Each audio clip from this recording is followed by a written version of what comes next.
තාත්තලාගේ ආදරේ හරි අමුතුයි. අම්මලාගේ ආදරේ වගේ ඒක පිටතට පෙනෙනවා හරි අඩුයි.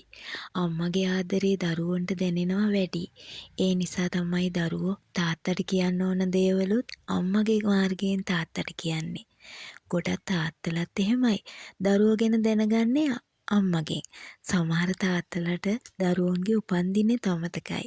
ඒ ආදරේ නැතුව නෙමෙයි. ඒ දේවල් වෙලාවට අම්මගෙන් දැනගන්න පුළුවන් බව තාත්තලා දන්නවා.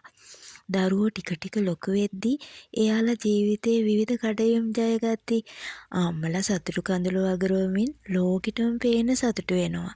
චුට්ටක් විතර ආඩම්බරත් වෙනවා. තාත්තා ඒ හැමදේම විඳින්නේ පපුවෙන්. හරි බර සුසුමක් පිට කරලා. ඇස් දෙකට එන කඳුළු පැත්තකට ගිහින් පිහින ගමන්. තාත්තට ගොඩාක් රෙදි නෑ.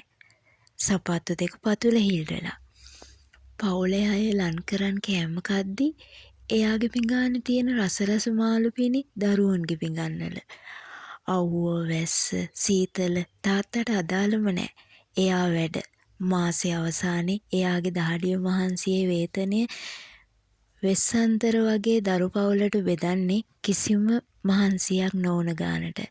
අම්මෙකුට දරුවන්ට දැනෙන්නේ ආදරේ රැකවරණය දෙන්න පුළුවන් වෙන්නේ පියාගේ තියෙන නොදැනෙන නොපෙනෙන ශක්තිමත් ආදරේ නිසාමයි. මේ කතාව ජාතකය විතරක් දී වටේ යන නමට තාත්තලට නෙමෙයි. ජාතක කොට හදා වඩා පීතෘත්වයේ රකින්න පියවරුන් ගැනයි. ආසාවල් වලට වහල් වෙලා ගෑනුන්ගේ කුසට දරුවෝ දෙන නපුංසක පිරිමින්ට සැකයි අවසානයේ ඒ තමන්ගේ දරුවද කියලත්. දරුවගේ මූණ, කට, ඇස් දෙක සේරම තමන්ගේ කොපියක් වගේ. ඒත් උන්ට සැකයි ඒක එහෙමද කියලා. එහෙම උන්ට තමන්ගේ අම්මා තාත්තා විතරයි රියල්.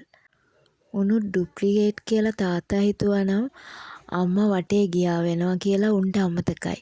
පැටව් ජාතක කරන එක ඕන සතෙකුට කරන්න පුළුවන් වුණාට රකින්න එක කරන්න හැමෝටම බෑ. හොඳ තාත්තෙක් වෙන්න ශක්තිමත් පෞරුෂයක් වගේම සසර පින තියෙන්න ඕන.